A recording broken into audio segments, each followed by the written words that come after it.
ध्यानम् नमामि यद्वतो जन्तुः सद्पातिनो सर्वदा वन्दे श्रीमद्वल्लभनन्दं अज्ञानतिमिरालस्य ज्ञानञ्जनशलाकया चक्षुरुन्मीलितं तस्मै श्रीगुरवे नमामि लीलाचलपूर्णं लक्ष्मीशास्त्रयामि सर्वमानवकलां चतुर्विश्वचतुर्विश्वचतुर्विश्वतुर्विस्तं सृजायते पंचदायते। बोलो विश्वनाथ भगवान की।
हर हर महादेव, हर हर महादेव, हर हर महादेव।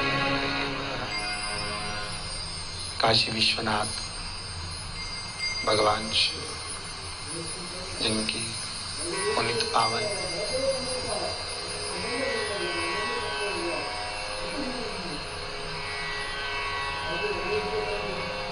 शिव महापुराण की कथा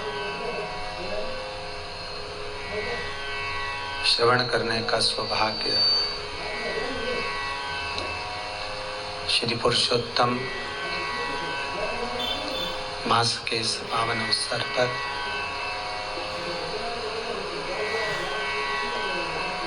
श्री पुरुषोत्तम शिव महापुराण की कथा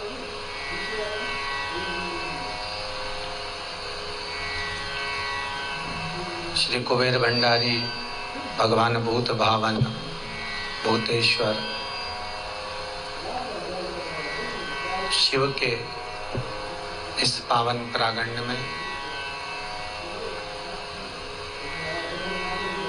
गौ माता की साक्षी में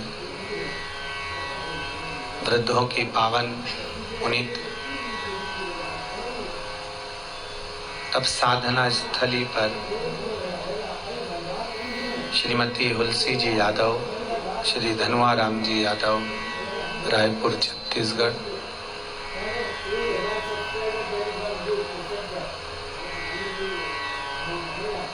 जो कथा के मुख्य मनोरथी ऑनलाइन बने हैं, उनके प्रतिनिधि के रूप में ब्राह्मण परिवार श्री नंद किशोर जी शर्मा सपत्नी भगवान शिव की पावन कथा श्रवण करने के लिए विराजमान है। हल्का सा ढीले डालिएगा। बाबा की कृपा, करुणा, दया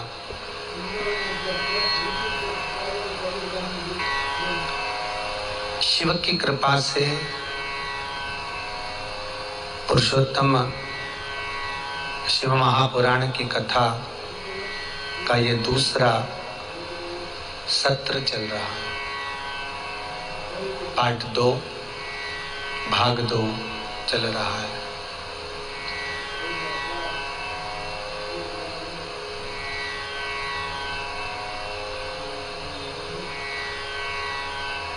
दुनिया में ऐसा कोई कर्म नहीं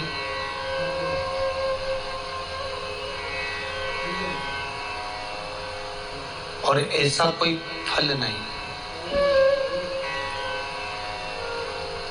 जिसका प्रतिबिंब स्वरूप, जिसका आनंद हम प्राप्त ना कर सके।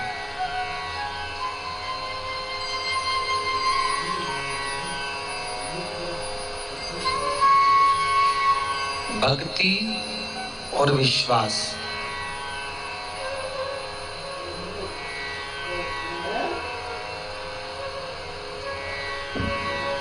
यदि आपके भीतर है, चोंगे जैसी आवाज आ रही है उसको क्लियर करिए, थोड़ा बेस में डाल के। भक्ति और विश्वास यदि आपके भीतर विराजमान है, फिर जीवन में कितना भी दुख आ जाए, कितनी भी तकलीफें जीवन में यदि आ जाए, भक्ति और विश्वास यदि आपके भीतर समाहित है तो दुख, तकलीफ, कष्ट कितना भी आए आपको चिंता नहीं रहेगी। चिंता उस भोलेनाथ को रहेगी, चिंता उस भगवान शिव को रहेगी।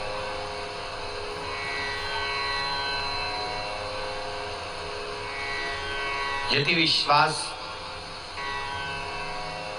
और भक्ति ये दोनों प्रबल हो जाए, एक बार भक्ति भी प्रबल हो जाए और विश्वास भी प्रबल हो जाए, किसी के घर में घुसना और किसी के दिल में घुसना, ये दोनों बहुत कठिन विषय है।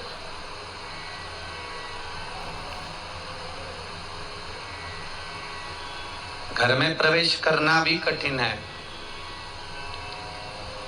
और किसी के हृदय चित्त में, दिल में प्रवेश करना भी कठिन है।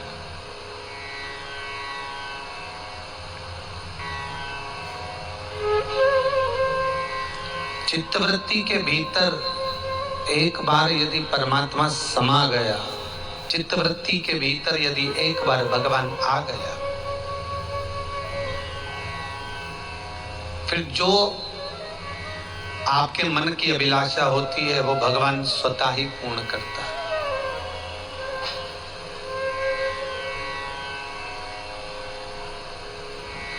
जिस शबरी अम्बा के दरवाजे पर भगवान श्री राम पहुंचते हैं,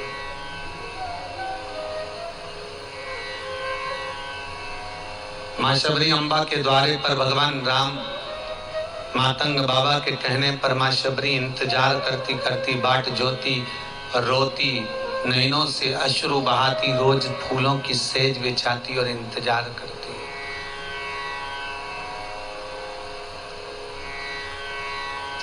उस शबरी अम्बा के दरवाजे पर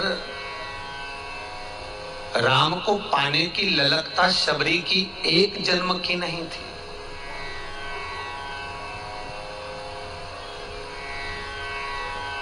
एक जन्म शबरी का भगवान को पाने की ललकता नहीं है, शबरी के कई जन्म माता शबरी के भगवान राम को पाने के लिए निकल गए, कई जन्म। और एक बार तो एक राजकुल में इतनी सुंदर रानी बनकर जन्मी थी और एक राजकुमार से उसका विवाह हो गया।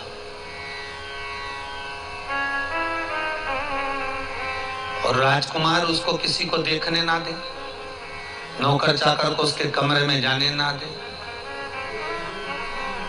जैसे कोई हीरे की अंगूठी को संजो कर रखता है, संभाल कर रखता है, हीरे की अंगूठी तो कभी कभी पहन भी लेता है। पर राजा पूर्व समय में जो शबरी इतनी सुंदर थी उसको कमरे से बाहर नहीं निकलने देता था। शबरी के हृदय को, राजकुमारी के हृदय को बड़ा दुख होता था।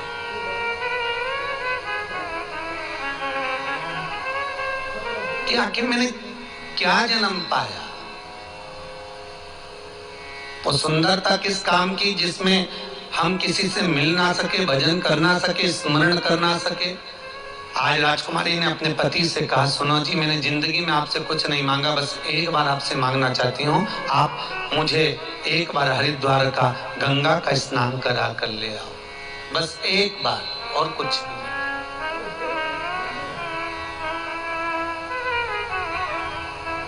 और यदि एक बार यदि आप मुझे गंगा का स्नान करा दोगे, जीवन पर्यंत आपकी मैं दासी बनकर सेवा करती रहूंगी। राजकुमार ने सोचा, रानी ने पहली बार कहा है, कोई इसको देखे ना, क्योंकि सुंदर बहुत है।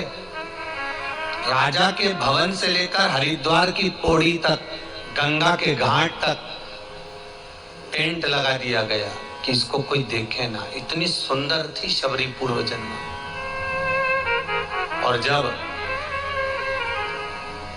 शबरी बाहर निकली, वो राजकुमारी बाहर निकली, जैसे गंगा को नहाने के लिए जब गई, और गंगा नहाने के लिए जब गंगा में स्नान करती है तो गंगा के जल को हाथ में लेकर एक बालू में से पत्थर को उठाकर उस पर जल चढ़ाती हुई शंकर से कहती है, भोलेनाथ, निवेदन करती हूँ, अब की बार जो जन्म दिया इतना सुंदर अगली बार मत बना दे। अब की बार मैं पिंजरे में कैद रही हूं, अगली बार ऐसा जन्म देना कि मैं वन वन घूमती रहूं। और जितनी प्रतीक्षा, जितनी बाट, जितना इंतजार मैंने आपका करा है, वैसा इंतजार में अगला जन्म पाकर भी करती रहूं।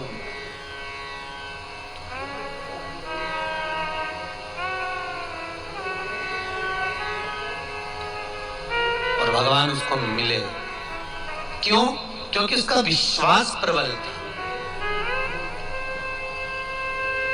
अगर एक बार परमात्मा को पाने की ललकता हो जाए, फिर कहूंगा विश्वास और भक्ति अगर दृढ़ है, विश्वास और भक्ति अगर प्रबल है, तो अगर कष्ट भी आ गया, दुख भी आ गया, तकलीफ भी आ गई, तो वो दुख, वो तकलीफ, वो कष्ट आपका नहीं रहेगा, चिंता भगवान को रहेगी कि इस पर इतना दुख कैसे आ गया है। भगवान को चिंता इस बात की रहेगी।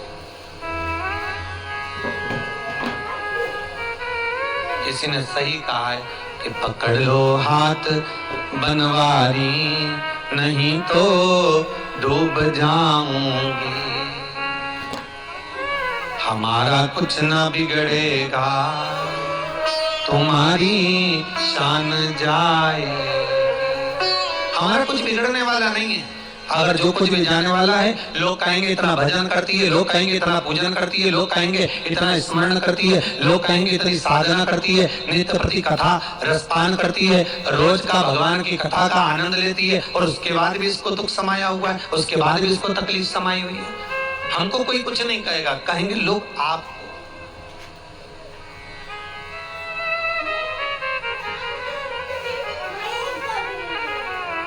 हमारा कुछ बिगड़ने वाला नहीं है। जितने लोग ऑनलाइन कथा को श्रवण कर रहे हैं, श्रीमती तुलसी जी यादव, धनुआराम जी यादव, रायपुर छत्तीसगढ़, इस ऑनलाइन कथा की यजमान है। मैं आपको साधुवाद दूंगा, धन्यवाद दूंगा। और जितने लोग इस कथा को टीवी चैनल के माध्यम से, यूट्यूब फेसबुक के माध्यम से श्रवण कर रहे हैं, उनको भी मैं साधुवाद दूंगा कि धन्य आप जो अधिक मास के महीने में इस पावन पुरुषोत्तम शिव महापुराण की कथा को श्रवण कर कर आप अपने जीवन को धन्य बना रहे हैं, अपने जीवन को सार्थक बना रहे हैं।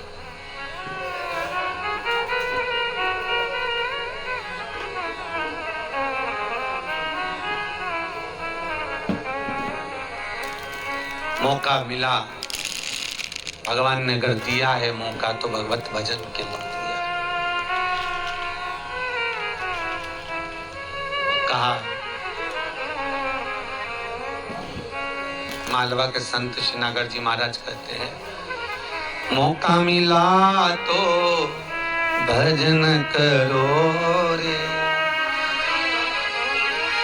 भजन करो तो मौका मिला रे, राम नाम बोलो मन हरे राम बोलो रे, राम नाम बोलो मन हरे राम बोलो रे, सीताराम बोलो मन हरे राम बोलो रे, सीताराम बोलो मन हरे राम बोलो रे, इत रहे दिन भजन बिना रे, इत रहे दिन भजन बिना रे, इत रहे दिन भजन बिना रे, इत रहे दिन भजन बिना रे, ओ भजन करो तो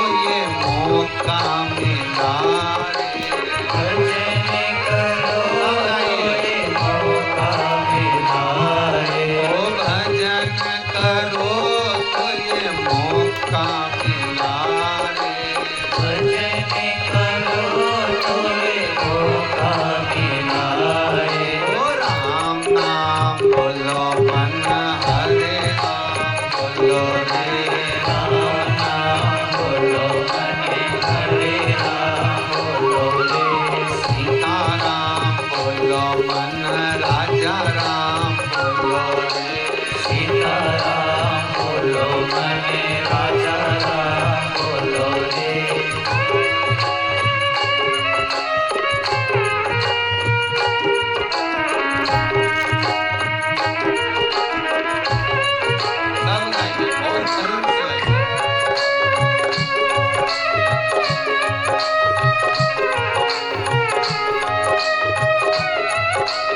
जपोगे तो भगवान मिलेगा, ये पक्का।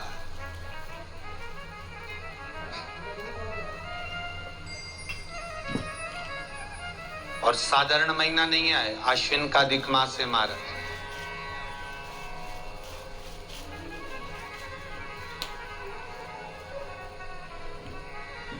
ये कोई साधारण सा माह नहीं। एक बार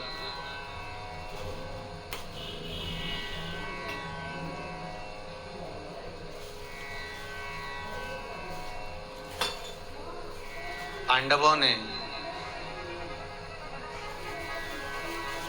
यज्ञ किया और गुरुदेव से पूछा, गुरुजी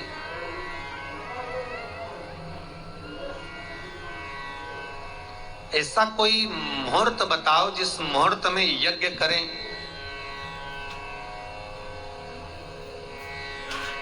तो जगत में हमारी सत्ता स्थापित हो जाए।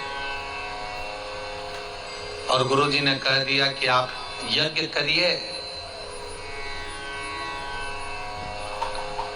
आश्विन का अधिक आया महाराज।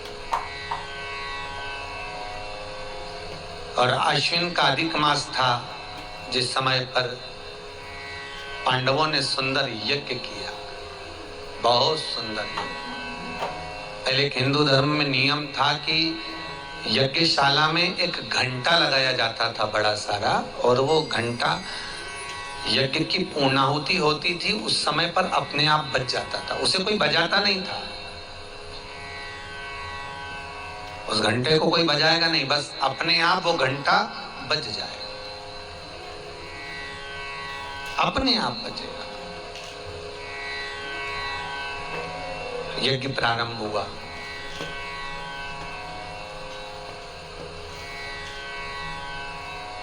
पूर्णाहुति हुई और पूर्णाहुति होने पर वो यज्ञ का घंटा नहीं बजा। द्रौपदी ने पांडवों से कहा, स्वामी गुरुदेव तो कहे थे कि ये यज्ञ का घंटा अपने आप बज जाता है। अब गुरु के वचन पर अपन ने विश्वास करा, यज्ञ भी करवाया, यज्ञ की आहुतियां भी पूर्ण छूटी, सब कुछ करा। फिर आखिर ये यज्ञ का घंटा क्यों नहीं बजता? क्या कारण है जो यज्ञ का घंटा नहीं बजा?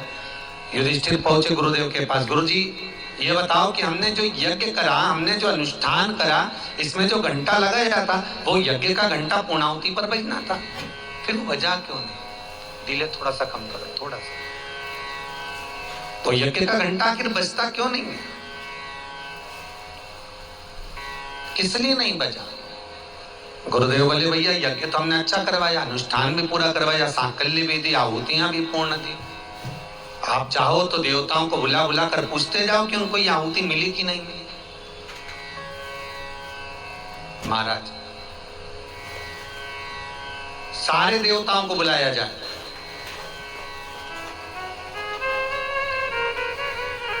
कि आहुतियां प्राप्त हो रही है कि नहीं हो रही है। तो सबसे पहले तो युधिष्ठिर ने स्मरण करा भगवान कृष्ण का और कन्हैया को बुलाकर कहा कि हमारा मन है कि हम जो यज्ञ कर रहे हैं, इस यज्ञ को करने पर हमने जो आहुतियां दी हैं, हमने जो संकल्प दिया है, हमने जो सांकल्य प्रदान करी है, हमने जो घी प्रदान करा है, उसकी आहुतियां देवताओं को मिली कि नहीं मिली, ये प्रमाण कौन दे सकता है? कभी कभी हमारे घर के बच्चों को भी बहुत प्रश्न उत्पन्न होते हैं, और घर घर के बच्चे, आज के जमाने के छोटे छोटे बच्चे इतने होशियार होते हैं कि बहुत जल्दी प्रश्न कर लेते हैं। तुरंत कोई बात हुई और उन्होंने उत्तर मांगा, मम्मी ऐसा कैसे हुआ? पंडित जी आप जो सांकल्य डाल रहे हो, ये किसके लिए डाल रहे हो? अग्नि में क्यों डाली जा रही है? पूछ ले। तो युधिष्ठिर के मन में भी प्रश्न उत्पन्न हुआ कि आखिर द्रौपदी कह रही है कि घंटा नहीं बजा, फिर आखिर यज्ञ या तो अधूरा रह गया, और यज्ञ अगर पूरा हुआ होता तो ये घंटा अपने आप बज जाता, फिर बजा क्यों नहीं? आखिर क्या कहा, किस लिए? बुलाओ। भगवान कृष्ण ने कहा किसी को मत बुलाओ, किसी देवता को कष्ट देने की जरूरत नहीं है। तुमने थोड़ी सी तो आहुतियां दी हैं, थोड़ा वो तो सांकल्य दिया है, और थोड़ी सी आहुति में, थोड़े से सांकल्य में, और तुम सारे देवताओं को पृथ्वी पर बुलाओगे और पूछोगे क्यों इंद्रदेव आपको आहुति मिली कि नहीं मिली, प्रजापतियों तुम्हें मिली कि नहीं मिली, ब्रह्मा जी तुम्हें मिली कि नहीं मिली, विष्णु तुम्हें मिली कि नहीं मिली, शिव तुम्हें मिली कि नहीं मिली, सारे देवताओं से अगर तुम पूछोगे तो ये श्रेष्ठता नहीं रहेगा। एक काम करो, आप अग्निदेव को बुलाइए और अग्निदेव को बुलाकर पूछा जाए कि जो आहुतियां प्रदान करी गई वो आहुतियां देवताओं को मिली कि नहीं। बुलाया महाराज युधिष्ठिर हाथ जोड़कर बैठे हैं। पांडव, नकुल, सहदेव, भीम, अर्जुन सब हाथ जोड़कर बैठे। अग्नि देवता का आह्वान करा, हे अग्निदेव पधारो, आप इस यज्ञ की अग्नि में से प्रकट होकर कहिए कि आपको आहुतियां प्राप्त हुई कि नहीं हुई।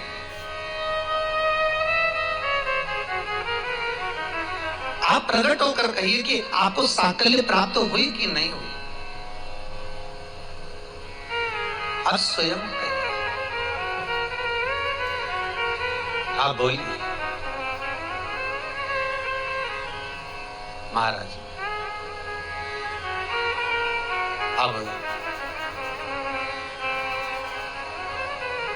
2 घंटे हो गए, अग्निदेव सामने स्वरूप से प्रकट नहीं, स्वरूप से।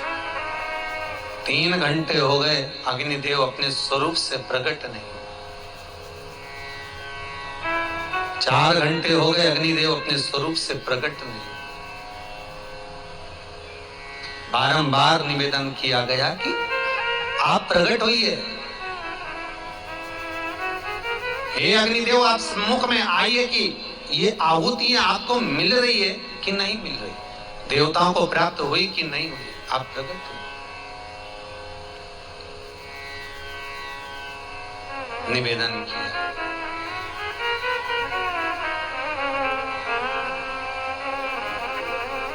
बहुत घंटे निकल गए, बहुत प्रतीक्षा की घड़ियां निकल गई महाराज।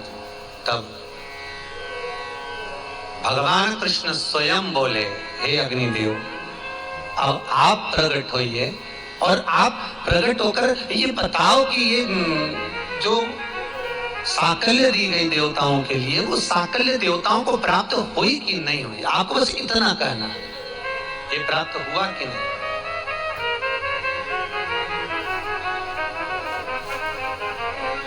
एक बहुत सुंदर भाव है महाराज।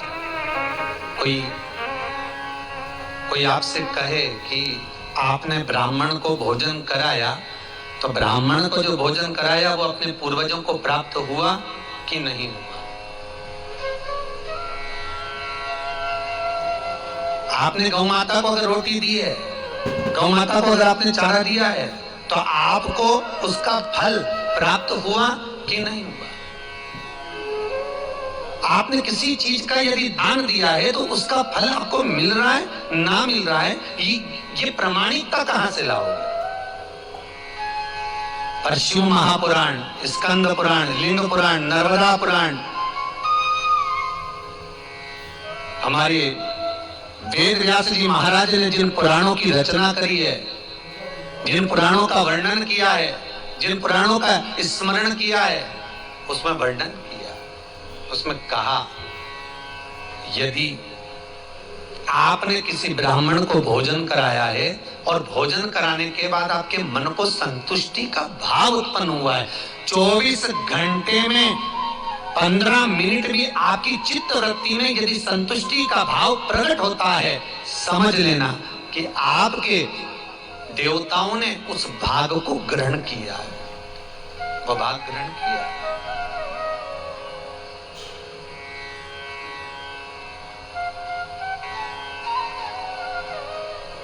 महाराज, गौ माता को अगर एक रोटी दी है, गाय को चारा दिया है आपने, गौ माता को रोटी दी है आपने, और गौ माता को रोटी देने के बाद, चारा देने के बाद आपकी चित्तवृत्ति में कहीं आपके परिवार में प्रसन्नता का भाव प्रकट हो रहा है, समझिए गौ माता ने जो भाग लिया वो देवताओं ने स्वीकार किया है,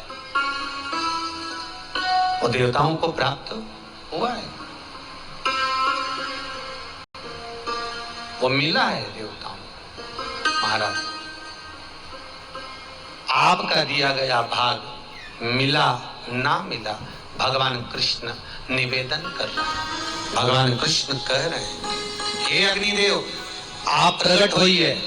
जिस यज्ञ को इन पांडवों ने करा है, जिस यज्ञ में आहुतियां प्रदान करी हैं, जिस यज्ञ में साकल्य दी जा रही है, जिस यज्ञ में घृत छोड़ा जा रहा है, जिस यज्ञ में सारे देवताओं का आवाहन कर कर बिठाया गया है, उस यज्ञ की अग्नि में से अग्निदेव आप प्रकट होकर कहो, क्या देवताओं को इसका भाग मिल रहा है? क्या देवताओं को इसका भाग प्राप्त हो रहा है?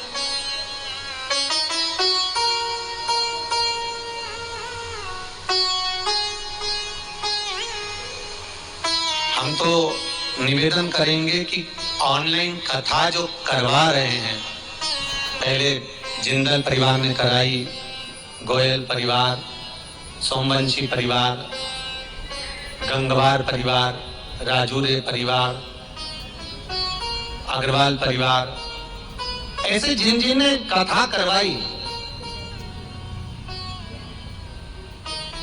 हमारा निवेदन है आपने जो कथा करवाई ऑनलाइन, भले ऑनलाइन कराई, भले आपका पूजन अनुष्ठान जाप क्रम सब यहाँ चलता रहा, पर आपने जो ऑनलाइन कथा करवाई, जितने जजमानों ने कराई, उनका एड्रेस आप यहाँ से लेना और फोन लगाकर पूछना उनको इस कथा का फल मिला कि ना मिला, उनको सुख का अनुभव हुआ कि नहीं हुआ, उनको संपदा का आनंद हुआ कि नहीं हुआ। मात्र थोड़े समय में, मात्र श्रावण से लेकर अभी तक में जिन्होंने कथा का तत्व ग्रहण करवाया है, जिन्होंने कथा करवाई है, जिन्होंने रस तत्व को ग्रहण किया है, उसको फल मिला कि नहीं मिला? जब सुनने वाले को इतना फल मिल रहा है तो करवाने वाला सुख का आनंद क्यों ना लेगा साहब?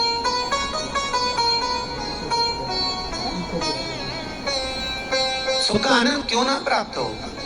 भगवान कृष्ण अग्निदेव से कहते हैं आप प्रकट होइए, अग्निदेव का सामने प्रकट हो गए। अग्निदेव ने कहा कृष्ण बोलिए क्या बात है? भगवान कृष्ण कहते हैं धर्मराज युधिष्ठिर कुछ पूछना चाहते हैं, बोलिए धर्मराज युधिष्ठिर आप क्या चाहते हो? युधिष्ठिर कहते हैं अश्विनी के महीने में, अधिक मास में, और ये अश्विन का अधिक मास जो 19 वर्ष के गैप के बाद 183 वर्ष में आता है, ऐसे अश्विन के अधिक मास में जब पूर्ण विराम की ओर जा रहा है। मैं आपसे निवेदन करना चाहता हूं कि जो मैंने यज्ञ करा उस यज्ञ की आहुतियां क्या देवताओं को मिली है, क्या देवताओं को प्राप्त हुई है? मैं केवल इतना जानना चाहता हूं और कुछ भी नहीं। अग्निदेव ने पूछा क्यों, किस लिए? कारण क्या है कि आपको मुझ पर विश्वास नहीं, कि आपको मुझ पर विश्वास नहीं है। धर्मराज युधिष्ठिर कहते हैं पूर्ण विश्वास, पूर्ण विश्वास।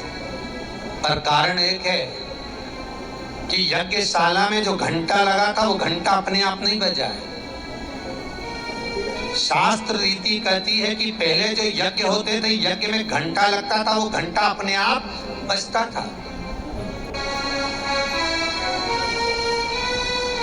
वो घंटा नहीं बजा। आखिर क्यों नहीं बजा? या तो यज्ञ हल्का रह गया, भाई आप आए नहीं और सुबह हो गई, मेरी पूजा की थाली धरी की धरी रह गई। क्यों नहीं आए? क्या अपराध था मेरा? क्या कारण था जो आप नहीं पधारे? क्या हो गया था ऐसा जो प्रभु नहीं आए? मुझे वो कारण जानना है, मुझे वो बात जानना।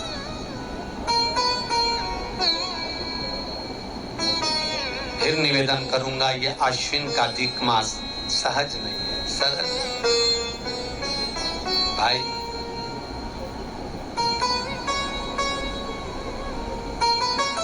पहले हमारा भी विचार था कि अधिक मास में केवल एक कथा बाज देंगे, फिर विराम ले लेंगे थोड़ा थकान के कारण, फिर रहने देंगे। पर सभी भक्तों का जो मैसेज था उसमें एक ही बात थी कि हमें पूरा अधिक मास कथा सुनना है, पूरा। उसके कारण 4 जजमान बाबा ने भेजे, भोलेनाथ ने। दूसरे नंबर पर चल ही रहे हैं यादव परिवार, पहले वशिष्ठ परिवार हो गया, फिर यादव परिवार, ऐसे क्रम में चल रहे हैं और बाबा सुनवा रहा है और आप सुन रहे हैं।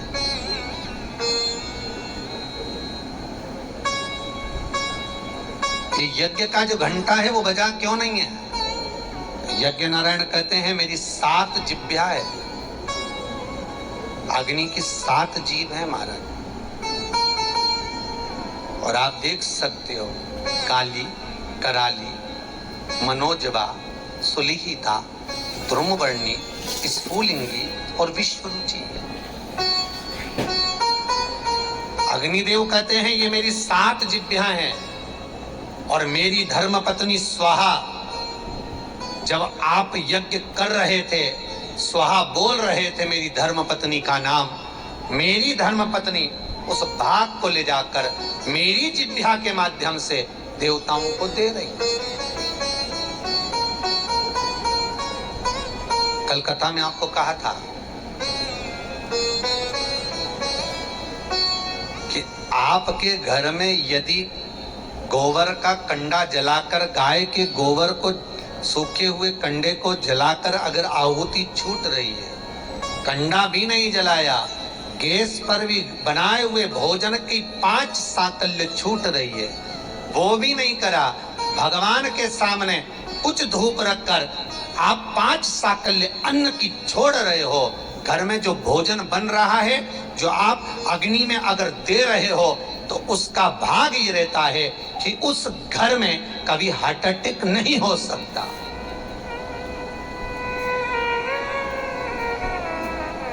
यजुर्वेद कहता है, हमारे शास्त्र कहते हैं, स्कंद पुराण, शिव महापुराण की कथा कहती है, अग्नि पुराण कहती है कि अग्नि की 7 जिह्वा में से एक जिह्वा ऐसी है जो रोग को हर लेती है, भारी जो बीमारी है वो उसका हरण कर ले। बस आज के समय में लोग ये कलर बेकार ना हो जाए, जो सीलिंग लगाई है वो बेकार ना हो जाए, इसका कलर खराब ना हो जाए, सोफे का कवर खराब ना हो जाए, कहीं ये धुआं ना लग जाए, इतनी आंखों में चुभेगा। अरे भाई, या तो उससे बचा लो या स्वयं को बचा लो।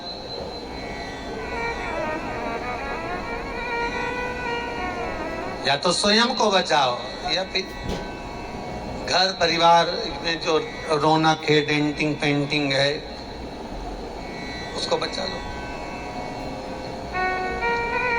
अग्नि देवता कहते हैं मेरी 7 जिब्या है, पहले नंबर की है मेरी काली, जो भोजन को लेकर प्रेतों को देती है।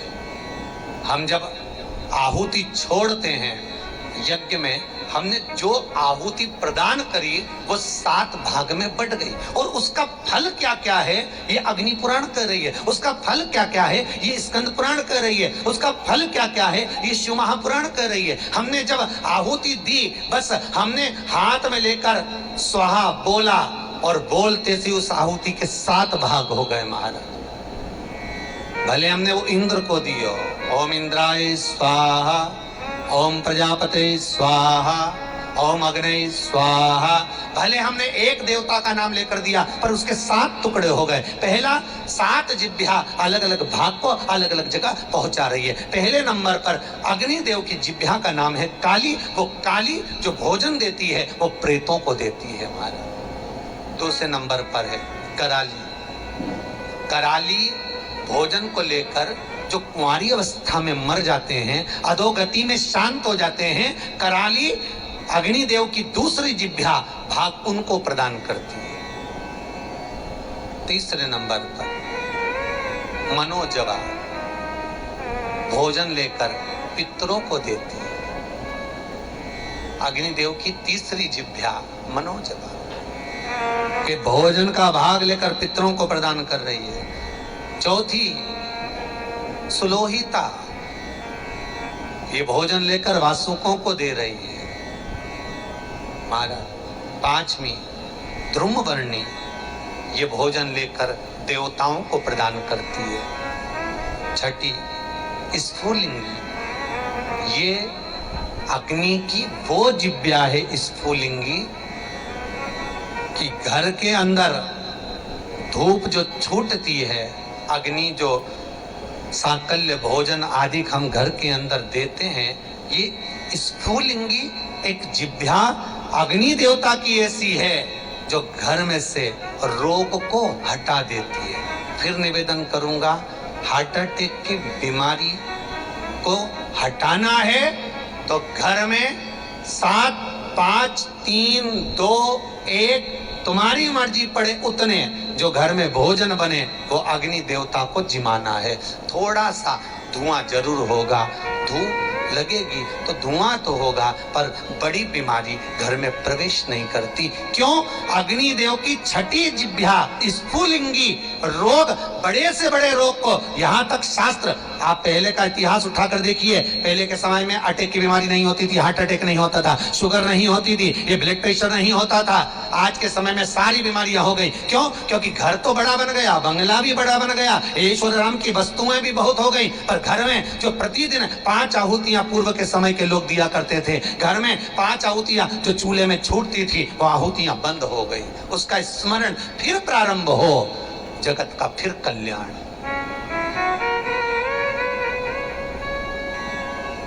हमारे धर्म, हमारे शास्त्र जो वर्णन करते आए हैं वो गलत नहीं है। पहले के समय में यज्ञ अनुष्ठान कितने होते थे, आज के जमाने में काम लोभ विषय आसक्तियां ज्यादा हो गए।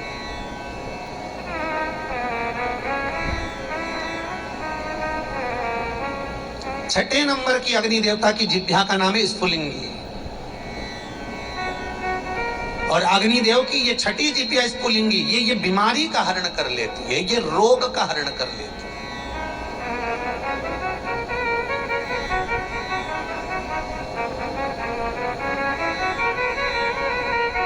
क्यों भैया? वो दिल्ली का हॉस्पिटल जहां पर महामृत्युंजय मंत्र पर रिसर्च चल रहा है, वेंटिलेटर पर पड़े हुए 10 व्यक्ति के घर वालों को बुलाकर कहा गया कि इन 10 का संकल्प छोड़ो महामृत्युंजय पाठ का। उसके पास में जो 10 वेंटिलेटर पर पड़े उनके लिए कोई महामृत्युंजय नहीं। देखा ये जा रहा है कि इन 10 पर महामृत्युंजय के अनुष्ठान का कितना फल मिल रहा है, और जो 10 वेंटिलेटर पर पड़े हैं उसका क्या फल है।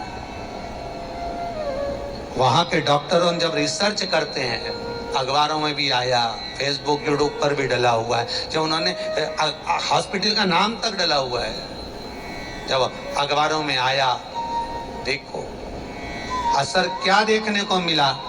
जो वेंटिलेटर पर 10 पड़े थे उनके स्वस्थ होने की सीमा कम थी, पर जिनके लिए महामृत्युंजय का अनुष्ठान ब्राह्मण कर रहे थे साकल्य दे देकर, उसका भाग ये था कि धीरे धीरे उनकी अवस्था सुधरती चली।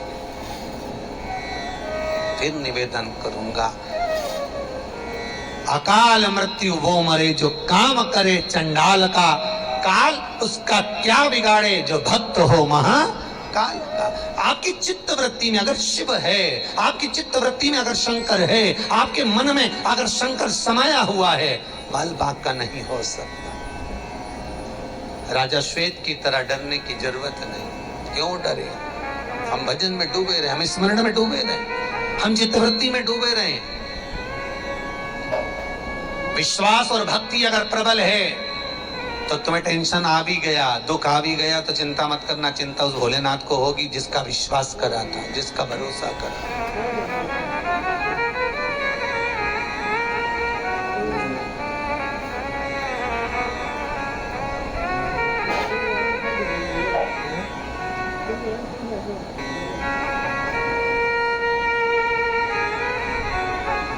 हो जाता है कभी कभी। एक बार हमारे यहाँ एक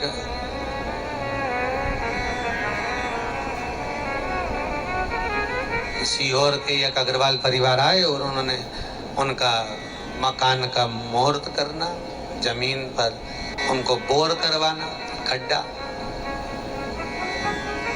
अब गुरुजी यही हैं, गुरुजी बोर करवाना है, उन्होंने कहा करवा लो। पर रवि पुष्य के अंतर्गत कराते तो थोड़ा लाभ ज्यादा होता। अरे गुरुजी आप हो तो सही करा दो साहब, 5 मिनट आ जाएगा पानी। तो सब जांच के गए, सब लोग बता कर गए, आप तो पानी खुदवा दो। हमने कहा फोड़ नरियल, और नरियल फोड़ा, बोर जो चालू हुआ 100 फीट 200 फीट हो गया, पानी नहीं आया। अब वो हमसे के आप ही ने पूजन कराई। हमने तो मना ही करा था, आप ही ने पूजन कराई, पानी नहीं निकल रहा, 200 फीट हो गया, इतना पैसा लग गया 70,000। हमने कहा बड़ी आफत भगवान भोलेनाथ, अब तो यार बड़ी आफत की बात हो गई। अब फिर थोड़ी देर में आप ही ने पूजन करे। हमने कहा शंकर हो गया कल्याण, अच्छी पूजन हुई। अब बोर वो करा रहे, टेंशन हमें हो गया, नी निकला तो बाबा भोलेनाथ कृपा करो दादा, गंगा मैया को लेके पधार जाओ, कुछ कृपा कर दो। 250 फुट हो गया। फिर वो गुरुजी ने तो पूजन कराई। हमने कहा हमने पहले ही बोला था मत करा, अभी मुहूर्त नहीं है, पर नहीं तुमने तो पूजन कराई। हमने कहा बड़ी आफत हो गई राम, 250 फीट हो गया, बड़े बूढ़े बिदेरे राम। हमने कहा पंडित आज ही फंसे रे बाबा, अब करे तो करे क्या, भगवान कृपा करो। अब ये हमारे पीछे पड़े, हम शंकर के पीछे पड़े, भोलेनाथ। आखिरी में 270 फीट पर थोड़ी मिट्टी गीली सी आई, तो उन्होंने कहा थोड़ी गीली मिट्टी आई। हमने कहा बाबा सुन ली तूने, बाबा कृपा कर दे, पूरी गीली कर दे, ज्यादा अच्छा रहेगा, कृपा कर। बड़े बुरे तो फंस गए पूजन करा के। 290 फीट हुआ तब पानी आना चालू हुआ। हमने काम को घर छोड़िया। अब मालूम पड़े फिर बंद हो जाए पानी आना तो फिर मैं टेंशन देना चालू कर। विश्वास और भक्ति, जैसे उन्होंने विश्वास करा तो भाई पानी निकलना, चिंता उनको क्या, अपने को लग गई कि उसी तरह आप अगर शंकर पर विश्वास करोगे, आप भगवान शिव की भक्ति को धारण करोगे, तुम्हारा कोई भी अड़चन आ गई, दुख आ गया, तकलीफ आ गई, कष्ट आ गया, तो कहोगे किसको? शंकर भगवान को। भोलेनाथ कहेगा अच्छे विदेश साहब, इनने तो कथा करी, इनने तो कथा सुनाई, इनने तो ऐसा करा और उल्टा हमको पकड़ के छोड़ दिया। अब बताओ, दुख आए तो मेरे से के, तकलीफ आए तो मेरे से के, अब मैं करूं तो करूं क्या? बढ़िया।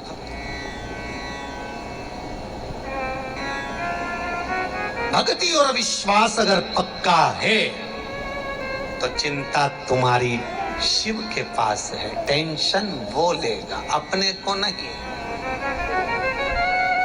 कल वाली कथा याद कर लो। घर में सोफा सेट है, हाफ सेट है, हीरे का सेट है, सुंदर बर्तनों का सेट है, सोने का सेट है, पन्ना का सेट है, सारे सेट हैं, बस आदमी अपसेट है। सेट सारे हैं, बस व्यक्ति अपसेट, वो चिंता में डूबा हुआ। जब ही मिलेगा मूंगेरी लाल के हसीन सपने जैसा मिलेगा, ऐसा लगे दो चार ने तोच के बिठाया है उसको। क्यों? भजन चित्त में मन रम जाए, चित्त वृत्ति समाहित रम जाए। अग्नि देवता की 6 नंबर की जिह्वा है स्फुलिंगी, जो रोग को, बीमारी को समाप्त कर देती है।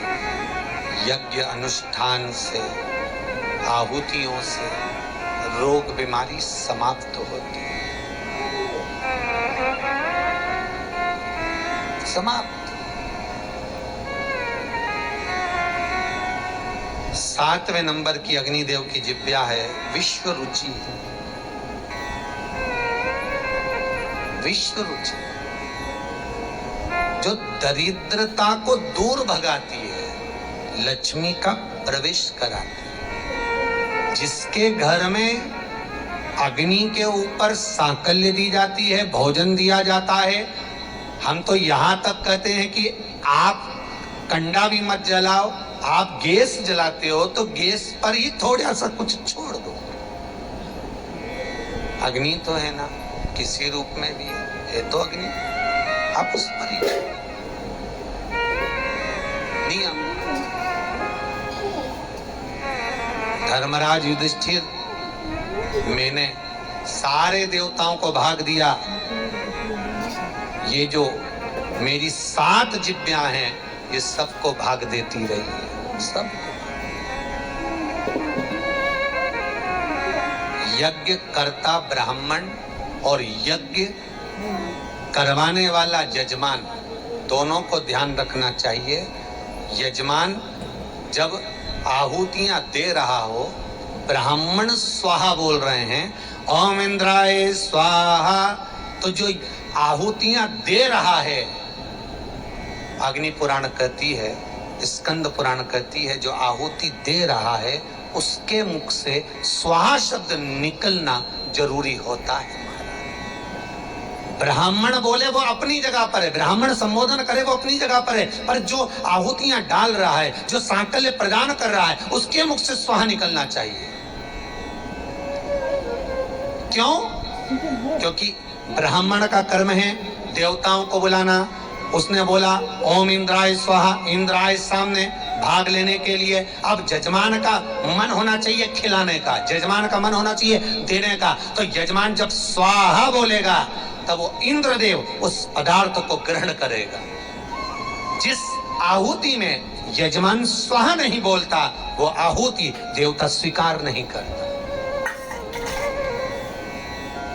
इसलिए बीच बीच में यज्ञ करते समय यज्ञ करता ब्राह्मण यजमान से कहते हैं सावधान। सावधान का मतलब है कि मुख से स्वाहा बोलना चालू करो, ऊंगो मती, केवल सांकल्य देकर चुप ना रहिए, स्वाहा संबोधन तुम्हारे मुख से निकलना चाहिए। वो स्वाहा का संबोधन आपको सुख का भान कराएगा। धर्मराज युधिष्ठिर, मैं अग्नि साक्षी देता हूं, आपने जो यज्ञ करा वो सार्थक हुआ। तो युधिष्ठिर कहते हैं फिर यज्ञशाला में जो घंटा लगा वो घंटा क्यों नहीं बजा? वो घंटा बजने का कारण क्या है जो घंटा नहीं बज पाया? हिंदू धर्म की शास्त्र रीति कहती है कि जो यज्ञ होता था उस यज्ञ में घंटा लगता था, वो घंटा अपने आप बजना चाहिए यज्ञ की पूर्ण आहुति में। तो पूर्ण आहुति में वो बजा क्यों नहीं? पूर्ण आहुति में वो घंटा बजता क्यों नहीं? क्या कारण था जो नहीं बजा? तब अग्नि देवता बोले, सुनो युधिष्ठिर, तुमने जो सांकल्य दी वो तो स्वीकार देवताओं ने कर ली, यज्ञ पूर्ण भी हो गया। घंटा ना बजने का एक कारण था, तुमने पूरे हस्तिनापुर में डोंडी पिटवाई, नगर में निमंत्रण पहुंचाया, भंडारा भंडारा भंडारा, पूरे नगर में सूचना करी, भोजन करने आओ, भंडारा है, महाप्रसाद है। तुमने नगर में सूचना दी, जरूर कोई ना कोई भूखा रह गया। या तो नगर में भंडारे का अनाउंस नहीं होना था, बोलना नहीं था, जिन जिन को बोलना था मुंह से जाकर बोल देते। अगर पूरे नगर में कहा है तो पूरे नगर के लोग भोजन करना चाहिए। यज्ञ दो तरह का होता है, एक यज्ञ में अग्नि में सांकल दी जाती है, दूसरे यज्ञ में भोजन के रूप में जो हम अन्न भाग देते हैं, जो भोजन कराते हैं, जो हम अन्न भाग प्रदान करते हैं, वो देवताओं को मिलता है। हो सकता है उसके कारण घंटा नहीं बजा। आप सबने जो आजीवन भोजन भंडारे के जो तुम सदस्य बने हो, कोई शिवरात्रि का, कोई कभी का जो बने हो, आप जिंदगी में हो सकता है सांकल्य की आहुतियां हम आप आज हैं कल ना हो। सांकल्य की आहुतियां भले ना छूटे, धूप भले ना छूटे, पर हो सकता है कितने लोग इस आश्रम में, कितने गौ माताएं आपके द्वारा भोजन, वृद्धाश्रम जब बन जाएगा, वृद्ध लोग भोजन, जब कुबेरेश्वर भंडारी का मंदिर बन जाएगा, जब साधु सन्यासी तपस्वी साधक नर्मदा पर कम्मावासी रामदेवरा जाने वाले भगत लोग जब प्रसाद पावेंगे तो उसका सुख तो आपको ही प्राप्त होना है। तारीख भले ना मिली हो, पर कोई तिथि तो मिल गई ना कि शिवरात्रि पर करना है, हमारा नाम आना है, अक्षय तृतीया पर आना है, गुरु पूर्णिमा पर आना है, मकर संक्रांति पर आना है। भले ना मिली हो तारीख, पर प्राप्ति तो है, सुख का भाव तो है। महाराज, मुझे लगता है कि कोई भूखा रह गया। अग्नि देवता ने कहा जरूर कोई भूखा है, जरूर कोई भूखा है। भंडारे का भोजन किसी ने नहीं किया ऐसा लगता है। पता करो। भगवान कृष्ण कहते हैं नकुल सहदेव युधिष्ठिर अर्जुन भीम जाओ, पूरी हस्तिनापुर में देखो कि कौन भूखा है। सबने जाकर कहा, जगह जगह छाट कर आए, चप्पा चप्पा देख कर आए, पर कहा सबने भोजन किया, कोई भूखा रहा ही नहीं, कोई भूखा नहीं। फिर युधिष्ठिर अग्नि देवता से कहते हैं प्रकट होइए अग्नि नारायण। क्यों? सबने भोजन करा, कोई भूखा नहीं। अग्निदेव कहते हैं भाई जाकर देखो कोई तो भूखा होगा। अर्जुन नकुल को भेजे जरा उस घर में देख कर आना, झोपड़े में। उस झोपड़े में देख कर आओ कोई बैठा है, जाओ जरा पता लगाओ कौन है। नकुल जाकर पूछे बाबा जी आपने भोजन किया? नहीं किया।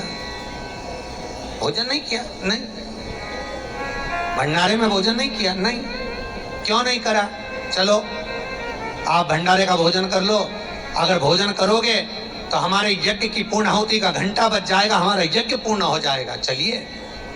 बाबा बोले फालतू की बात मत करो नकुल, हम तुम्हारे यहाँ भोजन करने नहीं जाएंगे, हम तुम्हारे यहाँ भोजन ग्रहण नहीं करेंगे।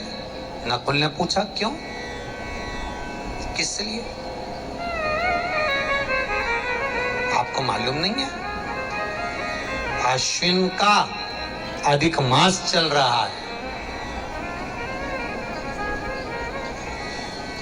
अश्विन का अधिक मास चल रहा है, तो हम तुम्हारे यहाँ भोजन नहीं करेंगे। अरे तो कुछ दक्षिणा बता दो, कोई वस्तु बता दो जो हम आपको दे दें। बोलो, हम आपके यहाँ भोजन नहीं कर सकते। बाबा आप चलोगे तो वो यज्ञ का घंटा बज जाएगा बाबा, नहीं तो वो नहीं बजेगा तो हमारा यज्ञ पूर्ण नहीं हो पाएगा, निवेदन स्वीकार कर लीजिए। बाबा ने कहा अगर कह रहे हो तो एक शर्त है मेरी, बोलिए। 108 अश्वमेध यज्ञ का पुण्य मुझे अभी दो, तो मैं तुम्हारे यहाँ भोजन करने के लिए चलता हूं। नकुल तो मुकुट उतार कर बाल खुजाने लगे। नकुल को लगा जिंदगी में पहला तो यज्ञ करा, और पहला यज्ञ करा, और बाबा मांग रहे हैं 108 अश्वमेध यज्ञ का फल। अगर किसी ने 11 एकादशी कर रखी हो और कोई कहे मुझे 5 एकादशी दे दो तो दे दी जाता, कोई बोले 7 दे दो तो दे दो, कोई बोले 10 दे दो तो दे दो, कोई बोले 11 दे दो तो 11 दे दी, और कोई बोले 15 दे दो। तो एकादशी 15 नहीं करी तो कहां से दे देगा कोई? उसका पुण्य फल कहां से प्रदान कर देगा? नकुल कहते हैं बाबा हमने हमारी जिंदगी में केवल एक यज्ञ करा है जो हम कर रहे हैं, आप चाहें तो इस यज्ञ का पुण्य ले लो पर चलकर भोजन कर लो। नहीं, 108 अश्वमेध यज्ञ का पुण्य चाहिए, तब मैं तुम्हारे घर में भंडारे में भोजन करूंगा, नहीं तो भोजन नहीं करता। मुझे भोजन नहीं करना। आप 108 अश्वमेध यज्ञ का पुण्य मुझे दो, मैं चलता हूं। मैं भोजन के लिए जाने में मना नहीं कर रहा। देव नकुल गए, अर्जुन ने पूछा वहां गया कहाँ? पता कर आया, ब्राह्मण संत भूखे बैठे, नहीं खाया, भोजन नहीं करा। चल मैं मनाता हूं। अर्जुन ने जाकर कहा बाबा चलिए। नहीं नहीं जाओ।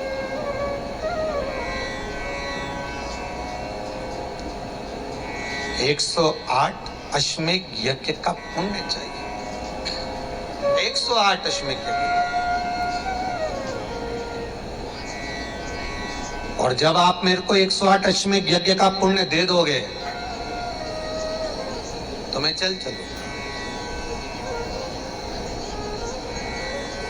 ठीक है। अर्जुन गए, युधिष्ठिर से कहा, भीम गया, सहदेव गए, युधिष्ठिर गए, भगवान कृष्ण गए, नहीं माना संत। द्रौपदी के कानों में शब्द पहुंचा कि कोई संत भूखा है, भोजन करने नहीं आ रहा, इसलिए यज्ञशाला का घंटा नहीं बज रहा। द्रौपदी कहती है रुको मैं चलती हूँ। चली, दासी पादुका लेकर आई। द्रौपदी ने कहा नहीं, नग्न पैर से जाऊंगी। रथ लेकर आए। द्रौपदी कहती है नहीं, पैदल जाऊंगी। नंगे पैर, बिना पादुका, बिना चप्पल, बिना जूते के, बिना रथ के पैदल जाऊंगी। पैदल पहुंच गई बाबा के पास। बाबा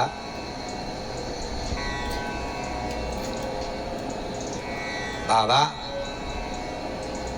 कौन? द्रौपदी कहती है मैं। पांचाल राजा की बेटी आई है, पांचाली। द्रौपदी आओ, भगवान कृष्ण की बहन।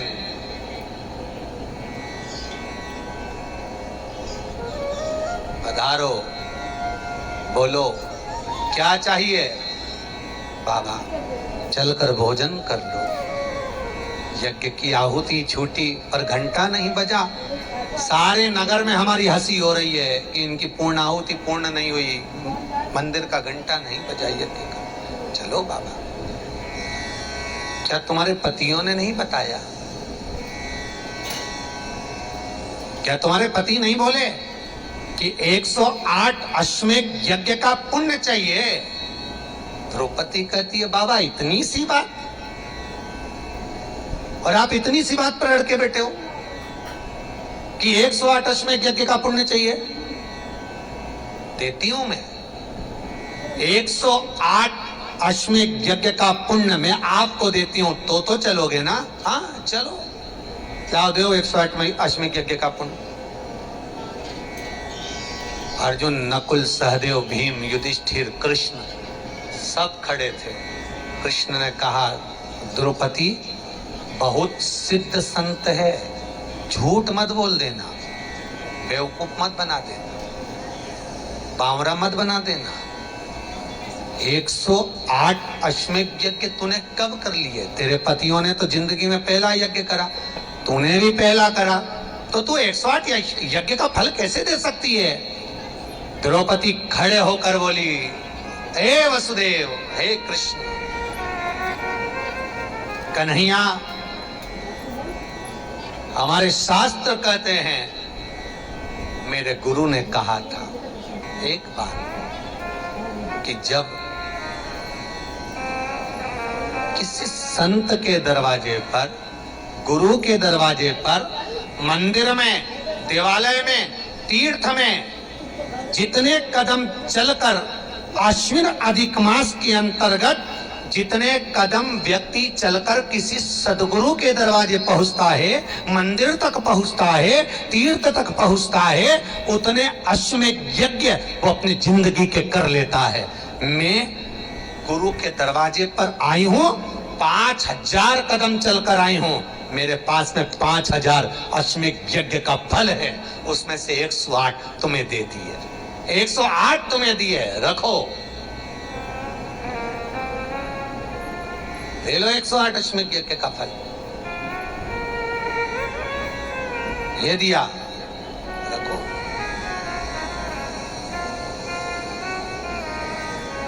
हाथ में जल लेकर संकल्प दिया द्रौपदी ने कि मैं 108 अश्वमेध यज्ञ का फल देती हूं। संत खड़े होकर साधु साधु कहने लगे, धन्य है री द्रौपदी, धन्य है, धन्य है, धन्य है। याद रखना, 108 अश्वमेध यज्ञ का फल, जितने कदम चलकर आप संत के दरवाजे तक पहुंचते हो, जितने कदम चलकर आप सदगुरु की चौखट तक पहुंचते हो, जितने कदम चलकर आप शंकर के मंदिर तक पहुंचते हो, जितने कदम चलकर आप किसी मंदिर देवालय तक पहुंचते हो, अश्विन अधिक मास के अंतर्गत 2 कदम भी चलकर आप कथा तक पहुंचे हो, शिव महापुराण तक पहुंचे हो, भगवत भजन तक पहुंचे हो, समझ लेना उतने अश्वमेध यज्ञ का फल आपको प्राप्त हो गया, उतने अश्वमेध यज्ञ का फल आपको मिल गया, घटेगा नहीं। और एक निवेदन करूंगा आप सबसे, जितने ऑनलाइन कथा को श्रवण कर रहे हैं, जितने फेसबुक यूट्यूब पर कथा श्रवण कर रहे हैं, 1 महीने की पुरुषोत्तम शिव महापुराण की कथा सुन रहे हो, भले चलकर नहीं जा सकते कोरोना महामारी के कारण, पर चिंता मत करना, जिस घर में बैठकर, जिस जगह पर बैठकर टीवी चैनल के माध्यम से, यूट्यूब फेसबुक के माध्यम से कथा सुन रहे हो, उसका भी फल हर घड़ी, हर पल, हर क्षण, जितनी 21,600 श्वास तुम्हारी निकल रही है, 3.5 करोड़ रोम छिद्र जो मनुष्य के शरीर में है, इतना जो तुम स्मरण शंकर की कथा का पुरुषोत्तम मास में घर बैठकर कोरोना महामारी में कर रहे हो, उसका फल भी तुम्हें मिलेगा, उसका फल भी तुम्हें प्राप्त होगा, चिंता ना करना। हो सकता है 2 कथा आपने सुभारती चैनल पर श्रवण कर ली, पार्ट 1 और पार्ट 2, पार्ट 3 और पार्ट 4 श्रद्धा चैनल पर श्रवण कर लोगे, 3 तारीख से चालू हो जाएगी, श्रद्धा पर आ जाएगी, 3 और 4 उस पर सुनिए। कई लोगों का कहना था गुरुजी सुभारती कभी चलता कहीं नहीं आता, इसलिए श्रद्धा पर दी कि गांव, खेड़ा, नगर, बस्ती, ऐसा कोई चैनल ना बचे जिस पर ना चलता, कोई डिक्स ना बचे, सब पर चलता। बस श्रवण करो, 2 कदम चलकर भगवान शिव के मंदिर जाओ, 2 स्मरण, आप मंत्र जाप, नाम जाप, स्मरण चित्त धरो, करो, तुम्हारी भक्ति का प्रतिबिंब, तुम्हारा स्मरण चित्त हो।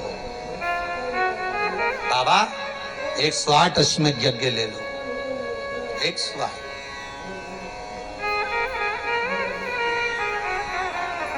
एक हमारे आशीष जी से बात हुई थी, कलकत्ता के भगत हैं, उनकी कथा 3 तारीख से है, तो आशीष जी ने उनको कहा कि आप परेशान ना हो, मत आओ, परंतु उनका फिर भी भाव है, शायद वो 30 को या 1 को आने वाले हैं, तो उनका हृदय चित्त कि हमको तो कथा में जाना है एक बार, गुरुजी से भले कथा 3 तारीख से, पर मिलना है एक बार जाकर, उनकी चित्त वृत्ति में हो, जाना है, मिलना है।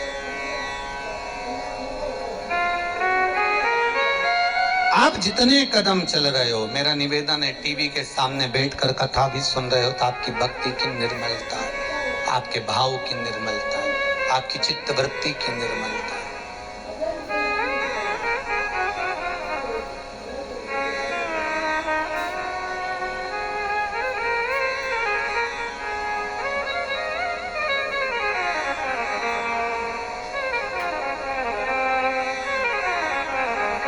कल एक माता का मैसेज था आकाश जी के पास में, उनका 4 भाइयों में एक ही लड़का है और 6 साल का है, उसके 3 ऑपरेशन हो चुके हैं, एक ऑपरेशन का डॉक्टर और बोल रहा है। उसने मैसेज करा होगा, मैं थोड़ा सा मोबाइल पे, हम तो बात करते नहीं है, और मैसेज की सूचना आपकी मिली दीदी, जहां से भी हो आप,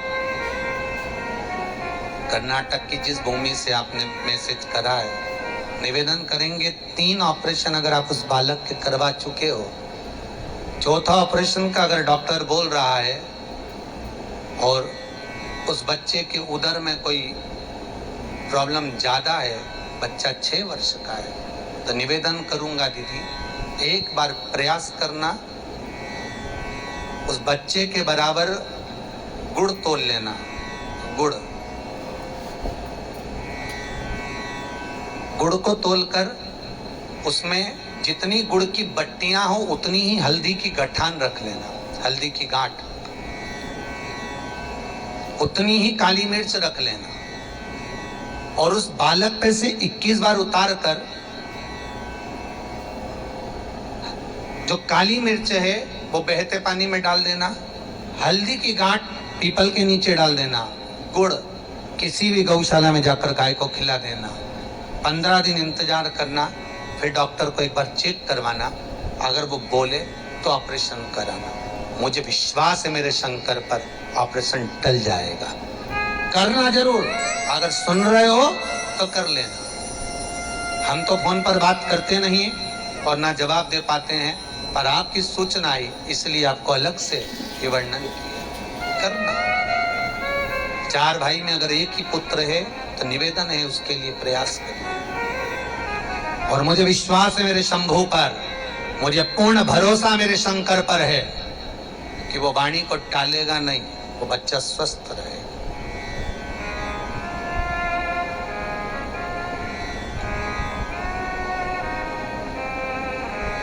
विश्वास है। हमारे ही सीहोर की हम कथा सुनाएं आपको, हमारे खजांची लेन के पास में मुकेरी लाइन, आप चाहेंगे तो एड्रेस दे देंगे, ब्राह्मण परिवार। एक बार कंचन गार्डन में नानी भाई को मायरे की कथा करी थी, वहाँ उस माता ने आकर कहा कि मेरे पोते के हृदय में छेद है, आप किसी से भी पूछेंगे सीहोर में बता देगा, उस बच्चे को छेद थे 2, और ऑपरेशन नहीं कराना है। हमने कहा चिंता ना करिए, कल भगवान का तुला दान है, भगवान की जगह इस बच्चे को तोल देंगे, जो दान आएगा वो समर्पित कर देंगे किसी भिक्षु को। तोल दिया, हमने कहा 15 दिन बाद जाके चेक कराइए, बाबा कृपा करे। खजांची लाइन के पास में मुकेरी लाइन, ब्राह्मण परिवार, उस बच्चे का जब चेकअप दिल्ली में करवा, दोनों छेद भरा चुके थे। ये बाबा की कृपा है, विश्वास अगर है, मानो तो मैं गंगा मां हूं, ना मानो तो बहता पानी। शंकर पर अगर करुणा है, शिव पर अगर विश्वास है, तो वो डिगने, फिर वही कहूंगा, भक्ति और विश्वास अगर है तो चिंता उसको करना है, आपको नहीं करना है, वो करे चिंता।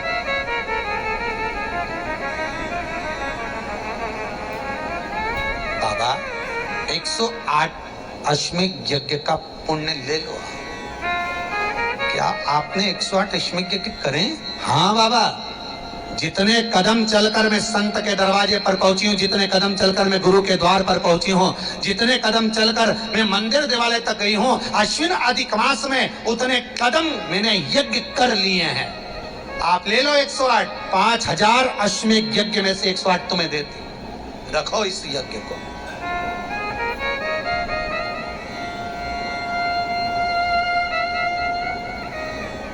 रख लीजिए। और महाराज निवेदन किया, तब संत खड़े हो गए। साधु साधु कहे धन्य है री, ओ द्रौपदी तू धन्य है। इतनी विद्वत्ता तेरे पास। हाँ गुरुदेव, सतगुरु का यदि सानिध्य मिले तो दुनिया में ऐसा कोई कर्म नहीं जिसका कोई फल नहीं। सतगुरु। फिर निवेदन करूंगा, कोई गुरु जिंदगी में ऐसा मिल जाए जो आपके मार्ग को प्रशस्त कर दे, भगवान के प्रति विश्वास को दृढ़ कर दे। दृढ़ता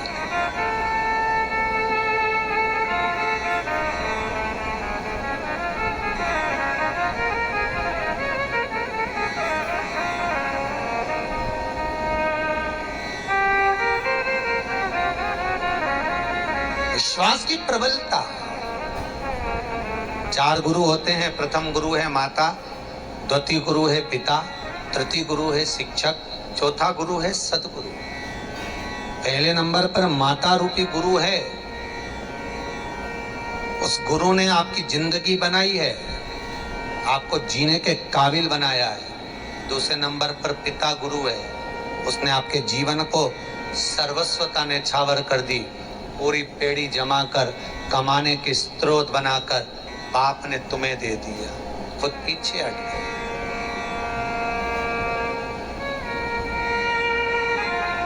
तीसरा गुरु है शिक्षक, पढ़ाता है, लिखाता है, आपके लिए हमेशा भला ही सोचता है। और चौथे नंबर का गुरु है सतगुरु, कभी कभी मिलता है। सतगुरु रोज नहीं मिलेगा, कभी कभी मिलेगा, कहीं कहीं मिलेगा।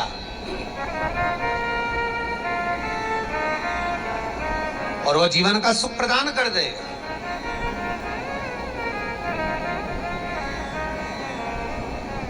एक राजा के लड़के के 4 मित्र थे।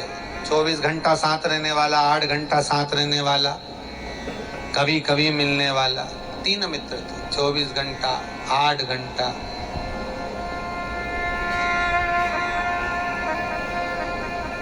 कभी कभी मिले। 3 मित्र। राजा को लगा कि मेरे लड़के को ये तीनों मित्र बर्बाद कर रहे हैं। राजा ने रानी से कह दिया, आज मैं अपने लड़के को यहाँ से बाहर निकालता हूँ, इसको मुझे नहीं रखना।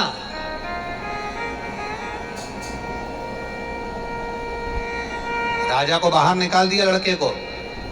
लड़का रोते रोते 24 घंटे साथ रहने वाले मित्र के पास गया। मित्र, मेरे पिता ने मुझे निकाल दिया। अरे भैया पीछा छोड़, तेरे पिताजी ने डोंडी पिटवाई है, जो मेरे लड़के को रखेगा उसको मृत्युदंड मिलेगा। मैं मरना नहीं चाहता, भाग यहाँ से।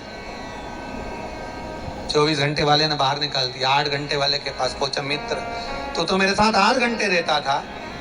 मित्र ने कहा, भैया भले रहता था पर तेरे पिताजी मुझे मार डालेंगे, तू तो जा, पानी पी ले और जा। भगा। कभी कभी मिलने वाला। मित्र को लगा, राजा के लड़के को लगा, ये कभी कभी मिलने वाला मित्र। जब 24 घंटे वाले ने साथ नहीं दिया, 8 घंटे वाले ने साथ नहीं दिया, तो कभी कभी मिलने वाला क्या साथ देगा?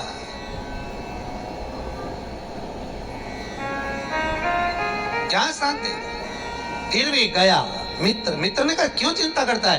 तेरे पिता मुझे फांसी देंगे, मर जाऊंगा, पर मेरे साथ रहे, आराम से रहे, खा पी मौज कर रहे यहीं पे। वो कभी कभी बनने वाले ने साथ। ये राजा को मालूम पड़ा, पुत्र को बुलवाया, राज सिंहासन पर राजा बना दिया, कभी कभी मिलने वाले को मंत्री बना दिया। कौन है ये राजा और रानी की कथा नहीं, मित्रों की कथा नहीं, ये हमारे शरीर की कथा है। 24 घंटे साथ रहने वाला इस आत्मा के साथ रहने वाला ये शरीर है। जब प्राण छूटेंगे सबसे पहला साथ ये शरीर ही छोड़ेगा। कितना रुपया खर्च करा ये शरीर पे, डेंटिंग पेंटिंग, एयर साबुन से नहाओ, ने ये वाला क्रीम लगाओ, ने ये लगाओ, ने परफ्यूम लगाओ, ने इसी के ऊपर तो पूरी जिंदगी खत्म कर दी। सुबह से बादाम गला के खाओ, ने छील के खाओ, ने अखरोट खाओ, ने किशमिश खाओ, ने दूध पियो, ने रबड़ी खाओ, ने बालूशाही खाओ, ने चाउमीन खाओ, ने मीन भी होते हैं। हाँ, जो भी है सब खाओ। केवल शरीर पर 24 घंटे साथ रहने वाला शरीर का भी साथ छूट गया। सबसे पहला साथ यही छोड़ेगा, सबसे पहला साथ।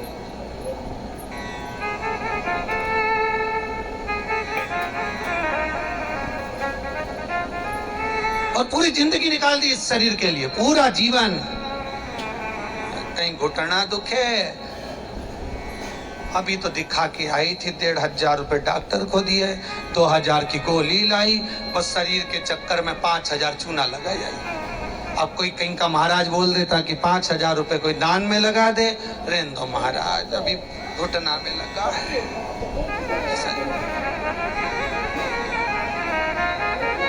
24 घंटे साथ देने वाला मित्र साथ छोड़ दिया। फिर आई बारी 8 घंटे वाला मित्र, वो कोई दूसरा नहीं, हमारा ही परिवार। 8 घंटे के साथी हैं, मात्र 8 घंटे, मात्र 8।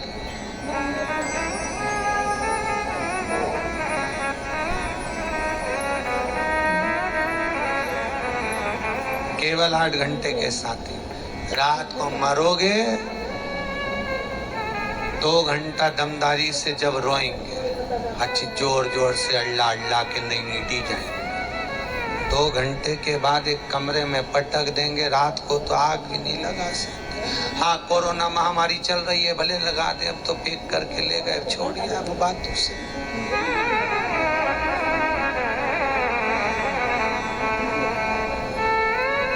2 घंटे रोने के बाद अकेले पटक के सिर के पास एक घी का तेल का दिया धर के 2 अगरबत्ती नाक में रुई फंसा के पटक देंगे।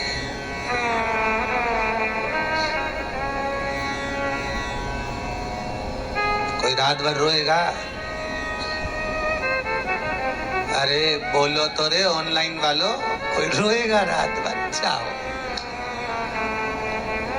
बैठ। रिश्तेदारों को मालूम पड़ जाएगा कि रात को मरा है, कोई नहीं आएगा, सुबह ही आएंगे। अभी से जाएंगे तो कहाँ पड़े देंगे, सुबह चले। रात को 2 घंटा, सवेरे जाने की तैयारी हो गई। पत्नी पति कमरे में बोली, बहू अपने पति से सुनो, बच्चे छोटे हैं, पिताजी तो चले गए, इनके लिए समोसा बुलवा दो, पोया समोसा, क्योंकि बच्चों को भले नहीं खाना हो पर बहू को तो चरना, उनको तो खाना। तो इधर तो पड़ा ससुरा, बहू अंदर समोसा कचौड़ी। एक बहू ऊपर जाके खूब लड्डू पेड़ा रखे थे, बिस्कुट का पैकेट निपटा गई। सब खा पी के तैयार होके फिर इतना घूंघट करके फिर चालू, फिर चालू 2 घंटा, फिर रोई 2 घंटा। अब स्टेप वाइज रो रहे, जैसे कोई देख रहा है तो थोड़ा दम के रो लो, फिर कोई कम देखे तो कम रो लो, फिर दूसरी को कोना मारता, अब तू चिल्ला, फिर वो अल्लाह, फिर तीसरे तू रो।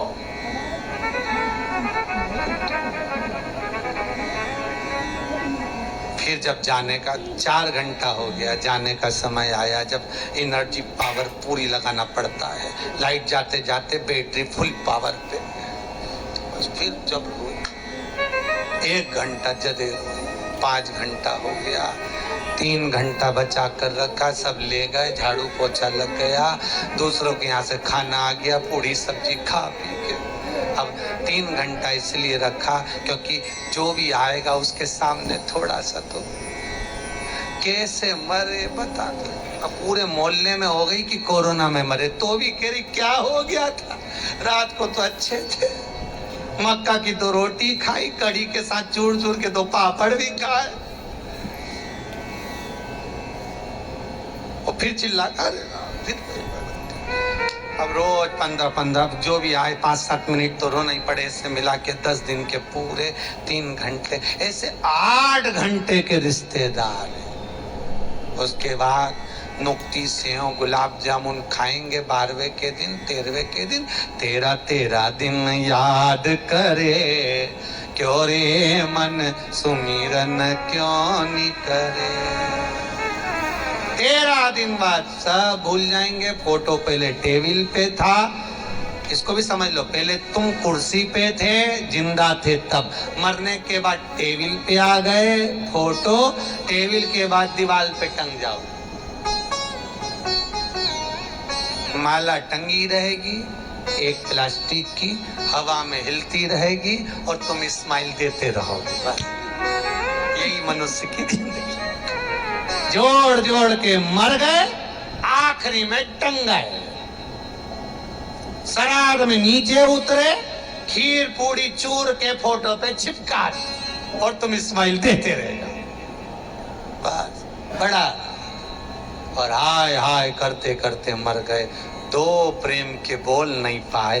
रिश्तेदारों से पैसे के चक्कर में ऐसी अंटी रखी, जमीन जायदाद के चक्कर में तबेले जैसा मुंह लेके फिरता रहा, सब धरा की धरा रह गए। बड़े थे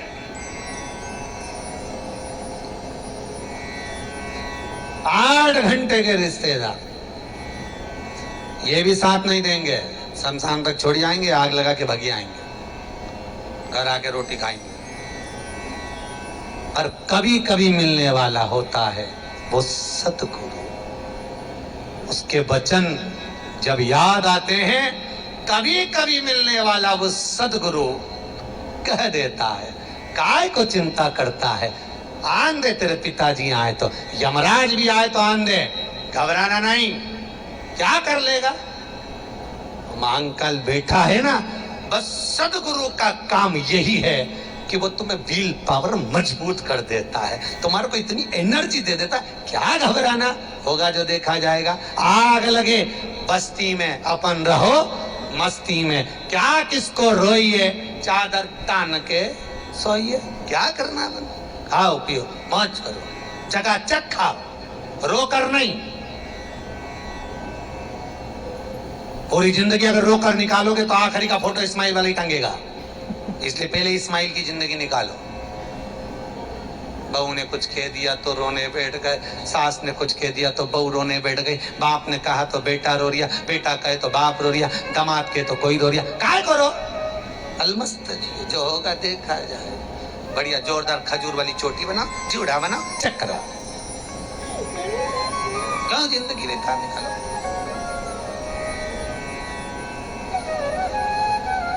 अड़ा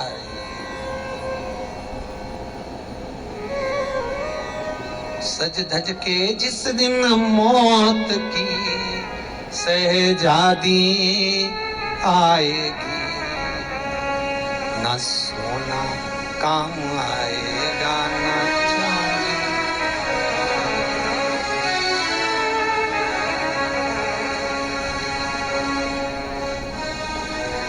तब पड़ा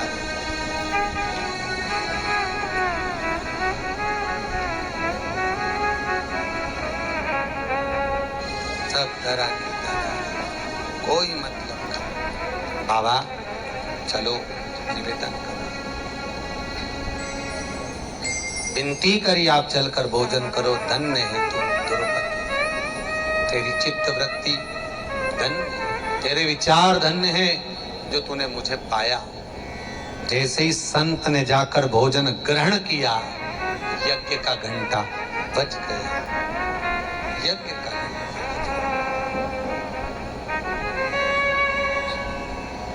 किसी रूप में शिवाय, चाहे वो संत हो, साधु हो, सन्यासी, तपस्वी, साधक, जो